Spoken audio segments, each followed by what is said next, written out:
Jadi stem cell itu adalah pertemuan antara sel sperma dan sel telur.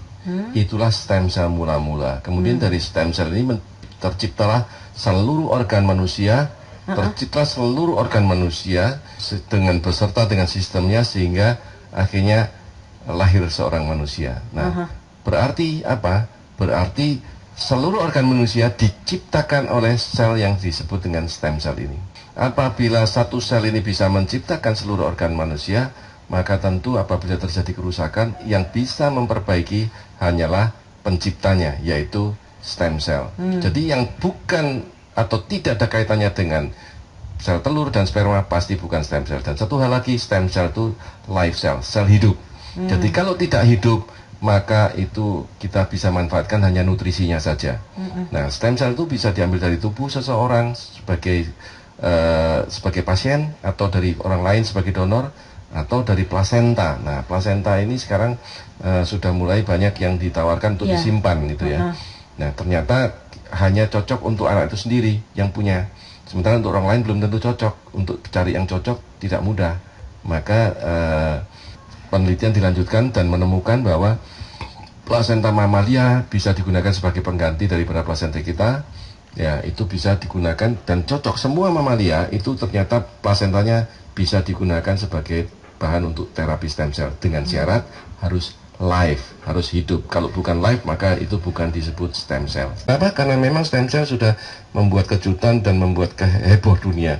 Karena banyak sekali orang yang sembuh dari sakit karena stem cell terapi, terutama penyakit-penyakit seperti jantung, diabetes, kemudian penyakit Alzheimer, stroke, Parkinson, ya, spinal cord injury, orang yang lumpuh bisa berjalan kembali, dan banyak penyakit autoimun seperti lupus, psoriasis, osteoporosis, osteoartritis, banyak penyakit yang lain, termasuk penyakit ginjal. Sudah cuci darah, bisa lepas dari cuci darah.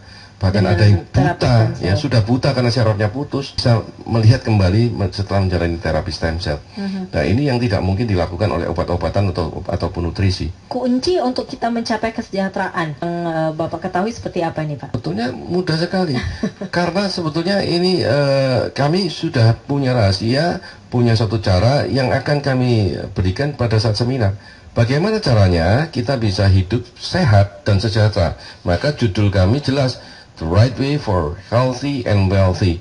Jalan benar menuju sehat dan sejahtera. Sehatnya bagaimana, lalu untuk sejahteranya bagaimana? Bagaimana stem cell terapi ini bekerja gitu Pak, sehingga membuat kita tadi itu bahagia dan sejahtera. Sehat, bahagia, dan sejahtera. Stem cellnya sendiri membuat seseorang itu menjadi sehat. Setelah sakit, dipulihkan menjadi sehat. Tidak lagi bergantung pada obat.